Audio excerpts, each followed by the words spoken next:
じゃーん。すごい。シーバスジャーニー。姿見た時はもう。あやだ。一番の思い出って何？ちょっと今後の話？映像作品としてあんな面白い回なかったなって思うし。アンバサダーやらない？ちょっとはけてて。あ、はけてて。はけてて。はい、こんばんは、村岡正則です。今日はですね、癒しのメバカサ便ということで、メバルカサゴ釣りにやってきました。で、ちょっとね、もう一通りある程度結構釣ったんですけど、急遽マサチャンネル撮ってみようかなということで、撮ってみたいと思います。で、今日ね、ゲストがいらっしゃって、多分初登場に近いよね。はい。はい。じゃーん。と片山なるみちゃんです。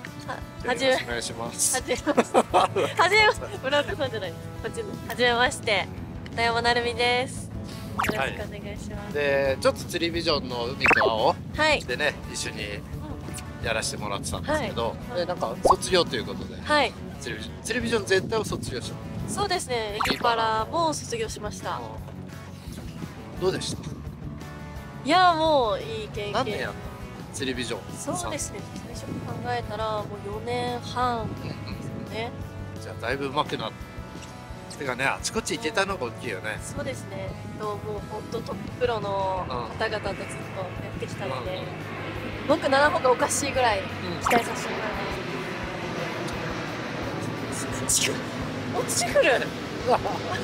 はい、羽田空港が近いので。すごい。大丈夫です。俺十何年、20何年見てるけど、はい、ここのとこ全然落ちてない。俺が小学校の時、まさにあの先で落ちたんだよね。ね、手届きそういや、それはないと思います。はい。ということで、今日メバカサビ。はい。さあ、早速ね、やってみましょう。はい。水深が5メーターです。まず、アービン60で。ピントがない。あれだ、コスメお姉さんみたいな。ほら、これ。この間ね、気づいたんで、こうやるとピントがあるんだっつって。はい。今日使うルアーは、こっちだよ。シーライダーミニ 6g ですね。明日、妹さん。はい。と、メバルカサゴを食べるんでしょ。で、マイクカサゴ、メバルカサゴ連れて行けって言われました。ああ。シーライダーミニだろうな。何グラムですか？6グラムじゃん。おかっぱりなら3グラムだけど、まあ、ボートだからそんなシビアじゃないと思うし、ついでにグローに光当てて。これから今後はどういう活動方針なんですか？活動方針はそうですね。釣りビジョンは卒業ですけど、まあ、釣りは続けていくのと、やっぱ発信はちょっと続けていきたいなとは。YouTube なんかもね。そうですね。なんかやってあったよね。あることあります。あ、じゃあもう止まっちゃってるみたいな。止まっちゃってるどころか、そうですね。もう1分ないぐらいの動画が1本だけあるような。YouTube はいいと思う。多分。俺もやっぱ YouTube やってよかったなってすごい思うし。最初に釣りしたのは何がきっかけ？最初に釣りしたのはお父さんが釣りをしていて、それこそお父さんがエギンガーで、ちっちゃい時からサビキ釣りとかしてたんですけど、就職社会で1年目ぐらいの時にお父さんもともとアクティブな方ではあったんで、釣り磯のエギングして50杯ぐらい釣り。50杯も釣ったの？多分もうそんな釣ったことないんですけど、私。再ハマりみたいな感じ。そうですね。それでめっちゃおもろいやんってなって、そっからもうエギングに変わらず何でもやるようになりました。で、琵琶湖が近いんでバス釣りする友達に連れてってもらったりとか、何でもするようになって。エギパラはなんで始まったの？エギパラはオーディション？いや、4年前ぐらいに、それこそ釣りにばっかり行ってたんで、もう釣りのアカウント作った方がいいなと思って、釣り人とつながるの。で、釣りのアカウントを作ったら、釣りビジョンから見えてきて、はい、どうですか？一回お話どうですか？最初そういうのって4年前ぐらい全然主流じゃなかったんで、怪しいと思って、怪しすぎる、これ詐欺じゃんと思って。誰でお話ししたら、パラお姉さんに内定しますみたいな感じに来て、内定オーディションやったんやみたいな。わかんない、たった一人のオーディションに。まあでもなりたい人は絶対いっぱいいるはずだからね。そうですね。まあスカウト的なオーディションね。じゃあもうそこそこエディングもやってたから。あ、全然です。最初お手のもんだったの。1回目誰だったの？エディングのプロは。1回目は初代のゆうこ姉さん。じゃあすごいちゃんとやりやすいように。そうです。それが重見さんとか緊張する。重見さん、しかも3回目でめっちゃ泣きました。夜大号泣。厳しくて。厳しい。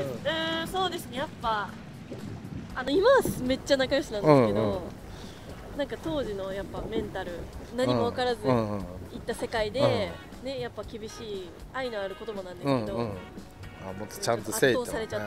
なるほどね。いやだってエディングやってる人からしたら、それぞれ流派はあるだろうけど、すごい人たちじゃない。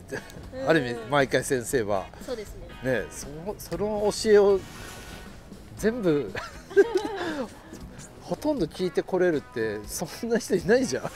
そうなんです。でも私は本当に続けた理由なんですけど、やっぱ全国にトップエギンガーの人と一緒にエギングをする人ってこの世でエギパラお姉さんしかいない。だね。そんな感動ない。ないない。そこは貪欲にやってたんだ。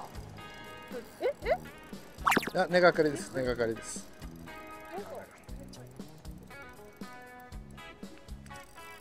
根がかりじゃない。めっちゃでかい。できた。すごい。尺ぐらいに見える。尺近いかもね。飛行機が通り過ぎるのを待ってました。さすがプロです。25センチだね。いいんじゃないでしょうか。すごい。白でミニです。なるみちゃんを隠す。なるみちゃんファンに怒られる。はい、ありがとう。バイバイ。いますね。ちょっと潮止まりで食わないんだと思う。多分今ちょうど干潮で。アンタサンドあります。何が欲しい？白色のはい、どうぞ。この角度は大丈夫？うん、あ、大丈夫。ちょっと風で立っちゃうんだけど。左にちょいとなりつつ。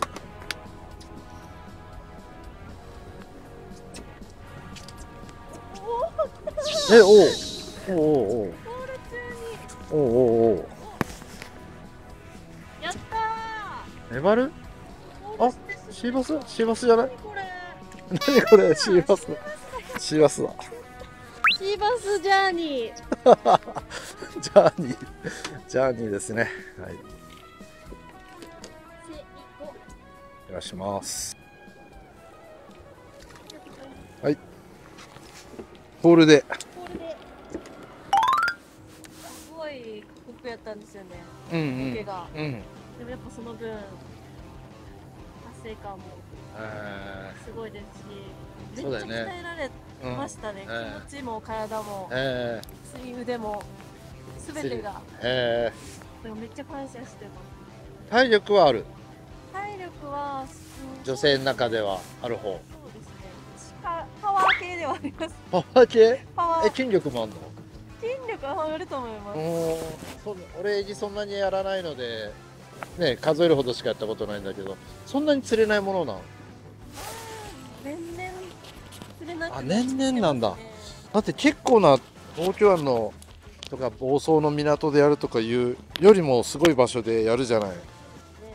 それなり釣れんのかと思ってたんだけど、そういうもんでもないんだ。そうですね。もう釣れない時は釣れない。なるほど。出ないですね。本当にタイミングをひたすら待ったり。沖磯でやることが結構多かったんで。沖磯渡ってもそう簡単には釣れない。そうですね。とかも3日で沖磯でゼロ。先生と私ゼロとかも。先生もゼロか。ありましたね。先生の方がへこみそう。そうですよね。で先生もでももう多分数々のエギングを乗り越えてるんで、まあもうそそういうもんか。の時もあるで全力でやった上でうんこともあるっていう感じなんですけど、私もでもめっちゃ落ち込みます。釣れない見せれね。なかった。今回も何見せれなかった。すごい。何回じゃあもう悔し涙って何回ぐらい？悔し涙。あ、絶対いや釣れてる。ね、これ根がかりです。絶対釣れてるやん。これは多分根がかりだと思う。グラスロットだからね、よくわかんないんだよな。めっちゃいいバカにしてますよ。なんだ？だし。おお、いいの。聞こえるよ。あれ？はい、いっぱいおります。もうこんなおっさんのドヤ顔よりなるみちゃんの笑顔を視聴者は待ってると思うんで、早くさっさと釣ってください。宮尾のライトゲームで私結構良かったんですけどね、よかったよね。いや、すごかった。最後すごかったじゃん。マダイでしょ、はい、あとアコウか。あとライトゲーム会はね、すごいね、いいの釣れました。なんか俺がね、どこかで東京でテンパってた時に、あ、じゃあ俺もロケやってたんだ。それでめちゃくちゃ大変な状況だったような気がするんだよな。次に海屋の LINE が鳴って、あ、なんだって見たら、なるみお姉さん、アコウみたいな感じがバーンってきて、テレビで初日だったっけ、あれ。なんかすぐじゃなかった。うわ、やりやがったみたいな感じで、うわ、すげえってとんでもないでかいの釣ったと思って。しかもね、その沖磯とか行って釣ったとかじゃないさ、比較的まだね、淡路島の堤防みたいなさ、釣りしやすい策のあるね。いや、うわ、それがすごいじゃんね。やっぱ、あ、まあそれぐらい釣れる時あるよってとこと、はい、まあまあ、ね、だから宮尾のメンバーでやった最初のソルトギャラリーで、あれも淡路島だったけど、ホテルのさ、阿波館さんの釣り桟橋でユーシがマダイ釣ったじゃん、どでかいのさ。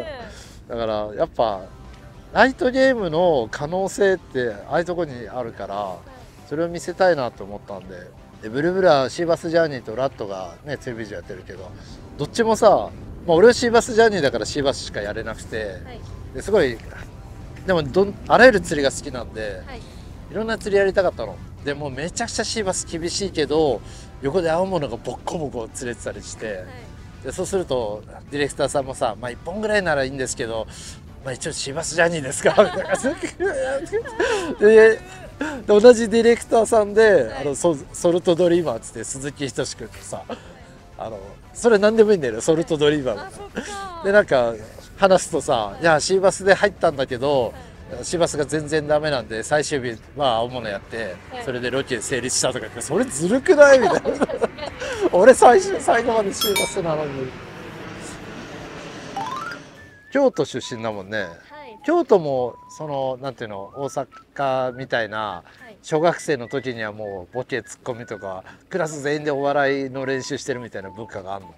そうですね、やっぱでもおもろい人がモテます。ああ、やっぱり男の子が一番大人気ですよね。やっぱかっこいいとかよりもそのヒエラルキーわあ、すごい、今のめっちゃいいヒエラルキーはあるわけだ。結構手前ですか？いや、ずっと下、ほぼ下だね、毎回。すごい、今のめっちゃいい合わせでしたね。ですね。OK 来たよって感じでしょ。いいな。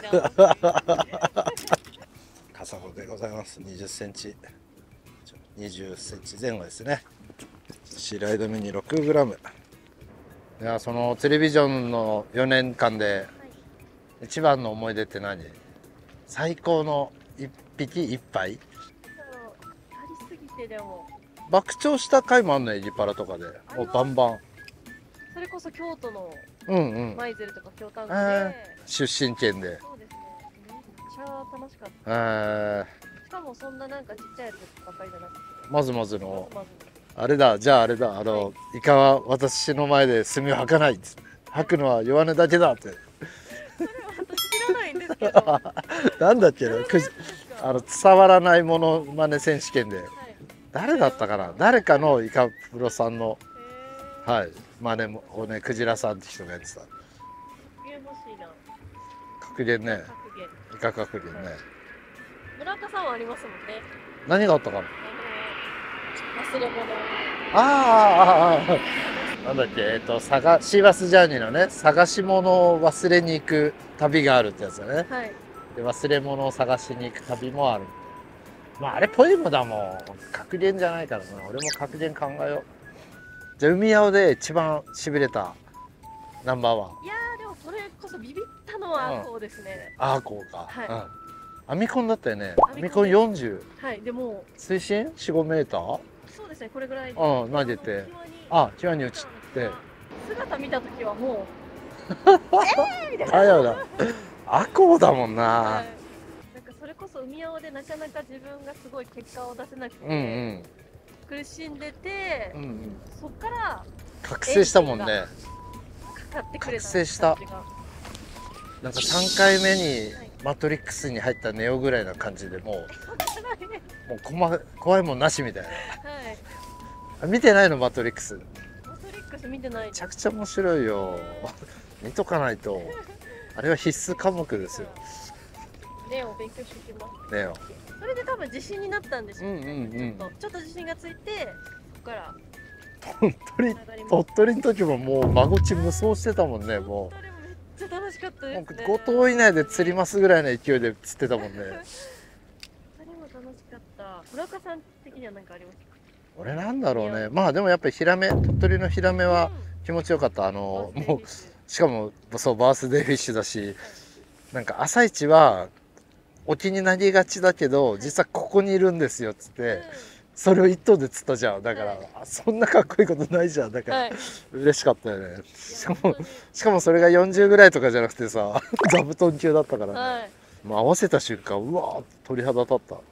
だけどどっちかというと自分が釣った魚よりもまあオンエアされたのをね見てんだけど、やっぱりユースケ担当会、で長崎のスーパーボイルの中さ出しきれないまま終わるとかめっちゃ面白かった。あれはあんな悔しそうなユースケもなかなかないしさ。そうでしたね。あれも本当みんなでめっちゃ凍えながら2時間ぐらい無言になりながら、そんな寒かったんだ。はい、やって大吉君がいい赤旗釣ってくれたり。そうあれはね、いやすごい賢いと思うんだよ。大吉にやっぱライトゲーム得意な彼にそういうので尺を作っといて、でユースケ一発狙ってたわけじゃん。でそこの繊細地具をちゃんとかけて、でもね足元でさ外れた時の顔とか、もうだから釣ったのもそうだけど映像作品としてあんな面白い回なかったなって思うし、あと再撮5日目ぐらいの最後のシーバス、和歌山のね、に富山君と高橋さんがあれはもうねあれはもう青春感がすごすぎて、俺は一回海青もう俺はいいかなと思っちゃう。だってもういやこれは若い人たちがこういう感じでやってた方が青春っぽくてなんかいいんじゃないかなってちょっと思っちゃったな。それぐらい素敵な瞬間だったね。そうですね。もう3人の魚っていうか、そのスタッフの人も含めてだよね。あれだったじゃん。もうトンネルからさ出てきた後のさ、ユースケも富山君も取るために必死でさアドバイスしてんだけどさ、相手と巻かないでみたいなさもう言ってあれね、別にどっちかが間違ってんじゃなくてどっちも楽しんでる。そうでも言ってること逆で。私もう震えてあんまり入ってこへん。そう面白かった。あれは面白かった。巻いてそれじゃ巻かないでみたいな感じでさアドバイスがもう2人がやるからね、しっちゃかめっちゃかで。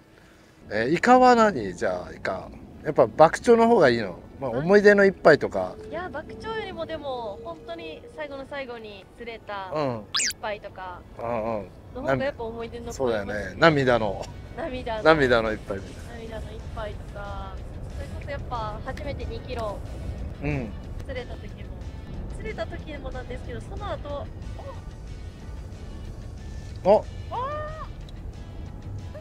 バレた。貝でしょ、貝殻。貝か、あれ来たのに2キロ釣った後、その後も釣りしてた時になんかじわじわっていやー頑張ったなーみたいな。しんみりきた。しんみりきましたね。涙もろいの？涙若干もろいですね。若干もろい。若干にもろいです。若干にもろい。はい。どっちかというと感動して泣いちゃう。うんうんうん。小バッチさんほどでは。小バッチさんほど。もう小バッチの涙は俺もう慣れた。慣れた。いやどちらかといえばいつも泣いてる。泣いてない時の方が少ない。あの鹿児島の時はそれを知らなかったから、男小バッチここで感極まったかぐらいだったんだけど、最近は割と日常みたいな感じでどうしたみたいな、何かあったみたいな、話聞こうかみたいな。大人の人がそんな泣くことはないんですよ。それぐらいもうなんか割と日常。でもそれだけ金銭がね、心の金銭がたくさんあるっていうのは素敵なことだ。もうそれに比べてな、釣り親父なんてもうみんな世の辛酸浴びすぎてみんな苦々しい顔になっちゃったしな、頭もハゲてきてるし大変だよ。それは誰のことですか？チャリさんがツイッターでさ、なんか俺とミチさんが髪ふさふさで自分がみたいなことをなんかちょっとまあ自虐的に書いててさ、でもっと男としてかっこよくどうのこうのなんだよね、論調としては。でも俺なんかすげえ思うのは、実際こう俺が思うすげえかっこいいなって男で、ジェイソン・ステイサムとか、ジャン・レノとか、あとダイ・ハードのブルース・ウィリスとかさ、みんなハゲてんだよでもすごいの、色気っていうかかっこよさと、で絶対女の人だって大好きなはずなんだよね、ああいう感じの人。そうで、だからそれぐらいなんていうかな、頭の毛量じゃないんだよこう、男は。色気は。で思ったの、なんかジェイソン・ステイサムとかジャン・レノのかっこよさとチャリさん何が違うんだろうって、喋りすぎなの無口が条件だな。だから喋んなきゃいいんだよって書き込もうと思ったんだけど、いやいやこうね、ツイッター公の場だからさ、いやこれは直接言った方がいいな直接言ったんですか？あ、いやこのまた収録中に言いそうじゃん俺はさ、なんか毛ネタを言うから、その時に教えてあげようと思って。ダリさんのね、さあスネコン50でもうすでにめちゃくちゃ釣ったんだよな、スネコン50。さっきメバル入れ食いだったね。うん、なんかライズが出てたんで、おお当たった当たった、よし、わあいいなメバルだ。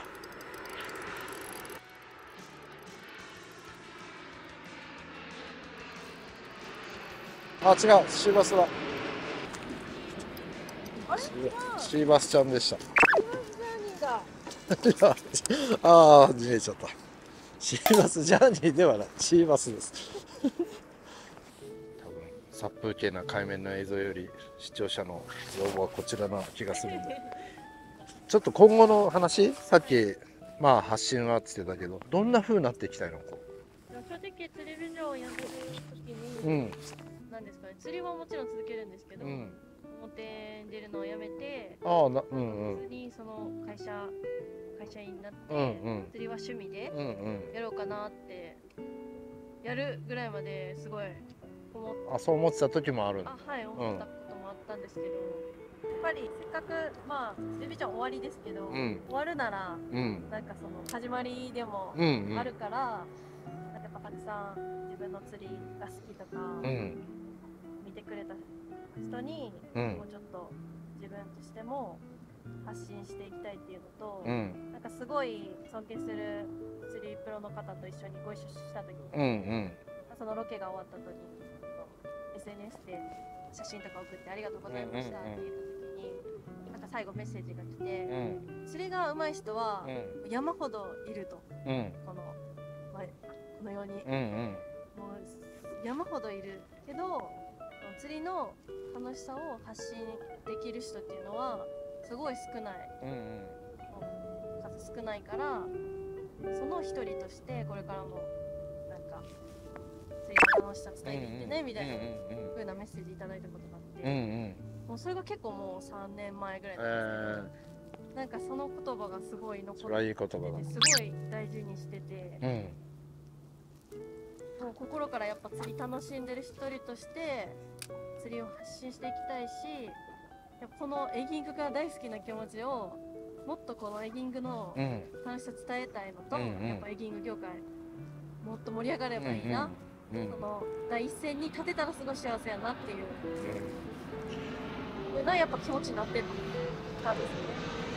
エギング業界で、エギングのねお姉さんといえば片山さん、なるみちゃんだよねぐらいになりたいし、そうすればね、なんかもっと素敵広がる世界があるんじゃないか。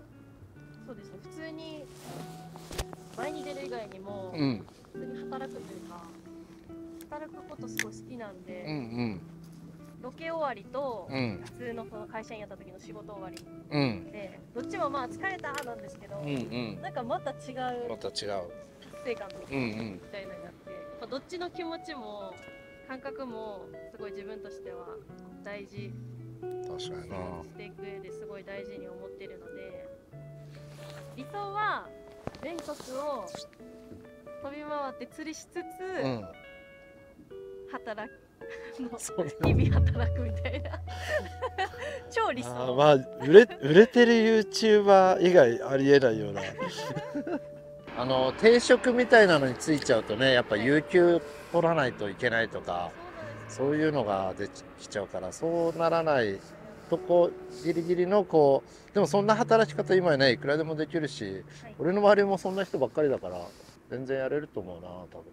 なるみちゃんのなんかその釣りの楽しさを伝えられる力、確かにずば抜けてんなって俺も海青で思ったんだよね。なんかまあ可愛い女の子で映像出てる人は多いじゃん、まあ釣りがあるって言われるさ。でそういう人たちもまあそれはそれでいいんだけど、君はさ「うへへ」って笑うじゃんいや俺それすげえ好きで、小5男子なんだよね。小5男子が魚、まあ、釣り三平なんだよ原点は、釣り三平はいい釣りした時は必ず「うへへ」って感じで人差し指を鼻に下に当てて笑うのね。へへへってへへへなの。女の子でへへへって人いないじゃん。だけど俺それを見た時にいいと思ったんだよありだと思って、これはありだって、女の子の中にある少年っていいなと思ったの。嬉しいですけどそれを感じたんじゃないかな、その3年前 DM を送った人も。ちなみに話変わるけど、さっきそのエギパラの終わりがあればそれは次の始まりってマトリックスのすごい有名なセリフなんだよねやっぱ似てんじゃねえかと思って私の中のマトリックスいやちょうどマトリックスネタで、俺もなんかそこの引き出しが開いた時に「終わりあれば始まりもある」とか言って「おいちょっと待って、実は似てんじゃねえか」とめっちゃ面白いなと思って、もう頭の中はさそれを突っ込みたい気持ちでいっぱいなんだけど、めちゃくちゃいい話してるじゃん3年前 DM 送っためちゃくちゃいい話なのにさ、めちゃくちゃいい話してくれたどなたかのエギプロにこの話をマトリックスでぶっ壊しちゃダメだなと思ってずっと我慢してたずっと我慢してた。面白い、そんな無意識に私の中のマトリックスがいや面白かったな絶対見てんだろうって。俺が突っ込む前に気づいた視聴者もいたと思うよだって相当ね、まあそっか今の若い人は見てないのかな、俺ら世代からしたらとんでもない映画だったんで。あれマトリックスってこのそれはタイタニック。そうやマトリックスは避ける方、こう後ろに。そう俺中3の時かな、違うもう19歳の時だ。中学校の同級生の家に遊び行ったので、そこの家は社長さんの家でお金がある家で豪邸なのね。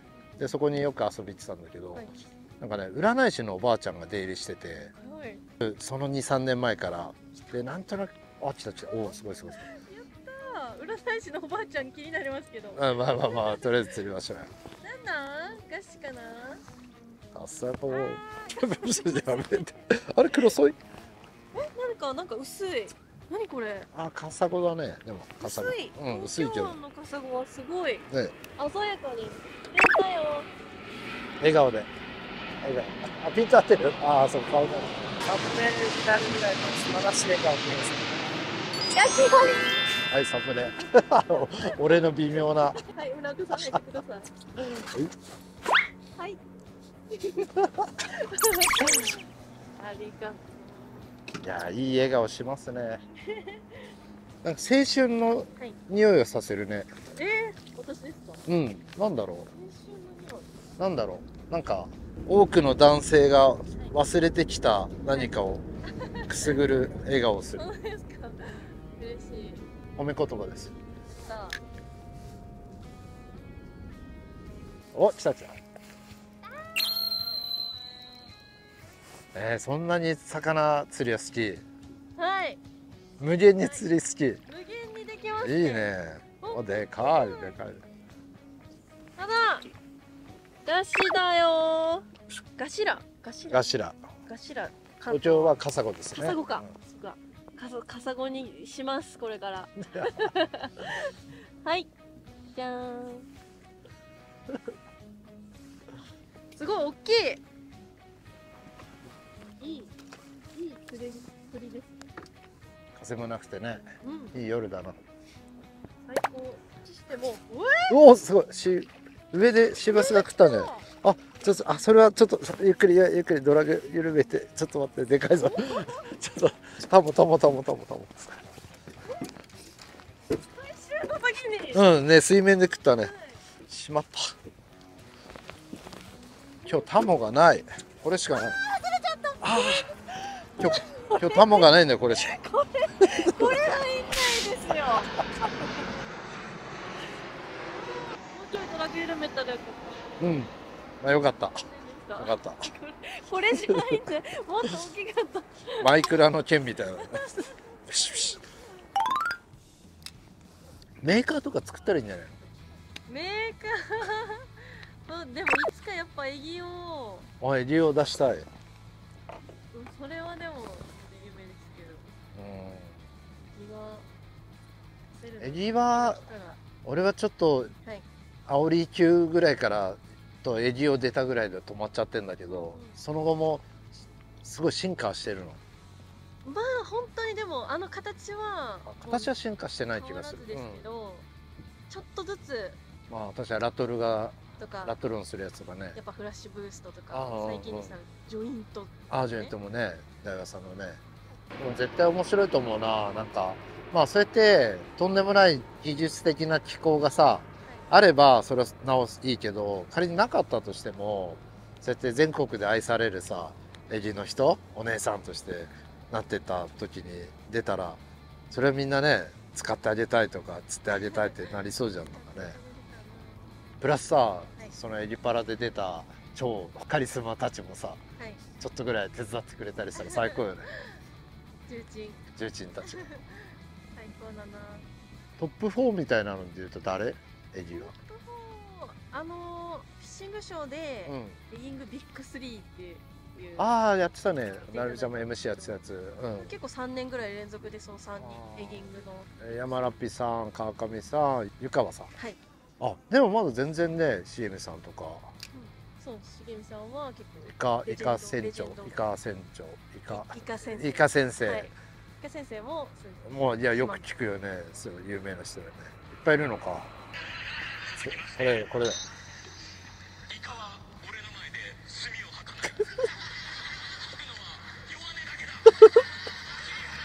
く。杉原さんだ。ああ、懐かしい。この芸人さんの言葉なんじゃないですか？いや、違うかな。正確にはそうなんだけど、まあ近いニュアンスのこと言ってんで、面白いんだよもう。わあ、それ今もそういう格言。村岡さんがね。俺も出るだろうね。出れたら嬉しいけどな。っ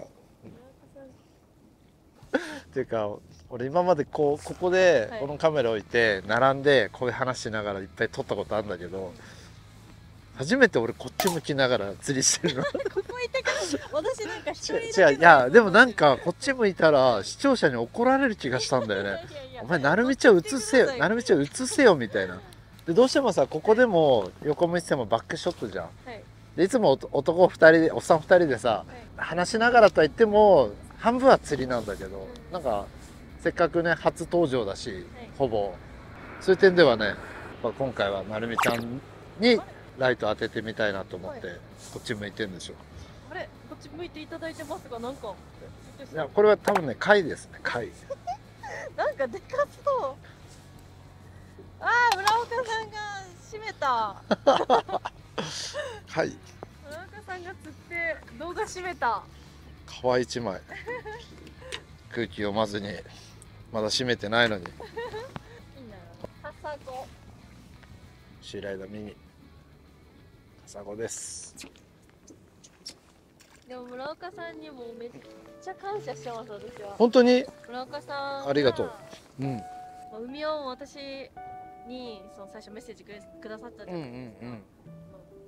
すごい釣りが伸びると思って、よかったら番組どうですかみたいな見つけてくださって、そこからもうめっちゃやっぱ釣り、いろんな釣り一緒に行ってたくさん教えてもらって、そうだよね。計り知れない感謝が。いえいえ、ありがとうございます。本当幸せです。でもこっちも同じぐらい感謝してるんで。本当ですか？やっぱりあの当時まだブルブルが人気が火がつき出したぐらいで、泣きどころが関西だったんだよね。で関西の人はやっぱすごいシビアだし、まあ、ブルブルのルアーちょっと高いじゃない。だから関西ではなかなか売れないみたいな感じで言われてる中で、東京の人たちではかなり人気があったんだけどっていう中で、どうにか関西って時にやっぱりなんていうかな、東京にみんないる中でいくら訴えたってなかなかね聞いてもらえない中で、やっぱ関西で発信してくれる人だからテスタも探してたんだけど、なんか釣りビジョンで番組で関西ローカルみたいな、西日本っていうのかな、でプラスシーバスルアーよく売れてたの。だけどやっぱライトゲームとか、オッシャーはちょっと止まってる中で、オッシャーはね俺もやってたんで頑張れるんだけど、自分がライトゲームほとんどやらないから。でも製品はいっぱいあるのに、で結構自分がたまにやるとめちゃくちゃ釣れんの、なんか一線張れるぐらいいい商品いっぱいあんのに熱く釣ってるっつってるいや全然だからね、なんかこうやって釣れるのにっていうのを伝えられるって時に、なんかなるみちゃんのエリパラ見てて、しかもでかっ釣れますよそう、はい、いいね、素晴らしい。はい、外します。バイバイ。なんかそれで、なんか思いついたんだよね。なるみちゃんが出てくれるなら関西の子だって知ってたんで、関西地区西日本で主にライトゲームでそういう番組やったら、もうちょい認知されてライトゲーム用のルアーも動くんじゃないかっつって、でやっぱやって、でねもう3年目で、もう今はねすごいちっちゃいルアーもライトゲームの人が認めてくれるようになってきたし、だからすごい感謝してるんですよ。でちょっとねうちは戦力が層が薄いんで、そういうコンセプトで始まった番組だけど、引率するのが俺と高橋が交互ってなってでどっちも最初はさ、よし今日は瀬戸内のメバルとかさ意気込んでいくんだけど、苦しくなるとシーバスとか青物釣るのはうまい2人じゃん。だからすぐさ最終日はシーバス狙いになっちゃってなってましたね。最終日どうにかシーバス釣って番組を完成させるのってダメじゃないと思うんだけどまあだけど本当マゴチとかヒラメとかね、ライトゲームもみんな苦労しつつ結構釣ったしね。勉強になりました。で今では逆にねおかげさまで海青が出てそこそこ流れて、ライトゲームルアーがたくさん売れる中でライトゲームのテスターやりてもいいよって人が現れてきた。だから多分これから層が厚くなる。だからもうメバルにしろやっぱアジングにしろね、とても奥行きの深い釣りだから、まあ俺とかユースケがちょっと聞いた話でやってるよりはるかに深いレベルでさやり込んでる人たちがテスターになってくれるんで、そういう点では心強いけど、そのねきっかけ、スタートをね作ったのが海青なんで、なるみちゃんが受けてくんなければねこんな感じにならなかったし。でもその釣りは楽しいっていうのはさ、ブルブルの会社のテーマでもあるんで、そのね楽しいをエギパラではすごい発信してんなと思ってたから、ブルブルにも合うだろうなと思ってたんで、だからさブルブルのアンバサダーやらないこんなカメラの前で告白してるみたいなめっちゃ面白い。今思いついた。そういえば、そういう話になってないけど、今後ね海合わなくなっちゃうとさ、ある意味ブルーブルとの縁もなくなるじゃん。縁っていうか仕事はなくなっちゃうけど、だからそれはうちとしても悲しいので、ブルブルアンバサダーっつって、テスターとかとはまた別のあれでぜひ。アズアズがいるじゃん。いや別に一人ってわけじゃないんで、むしろアズアズとツートップは面白いと思うんだけどな。なんかいやどうですかね。おお釣れた。おすごい引きすごい引き。ガジラかな。浮き上がってでかい。いいカサゴ。いいね。出ました。本当にでも大きいですね。なんかちょっと色が薄いんだよね、ここのね全部。なんでだろう。水色が悪いんかな。じゃあ今日一の笑顔を出して写してください。楽しい、最高です。めっちゃ釣れ、村岡さん入ってくださいよ。いやいいでしょ。なんか今俺アンバサダーが話したのにカサゴのせいで話止まっちゃって、なんか高校生で告白したのに話が違うことになっちゃった人みたいな気分だよ。まあそんなこんなで、はい。じゃあアンバサダーについては答えをもらえなかったので、いやいや。考えておいてくださいということありで、がとうございます。楽しい夜でした。ね、じゃあ一回録画の方は締めましょうかね。はい。そんな感じで片山なるみちゃんが遊びに来てくれました。ありがとう今後のございました。活躍を期待してます。こちら頑張ってください。ありがとうごはい、ざいます。ご視聴ありがとうございました。バイバイ。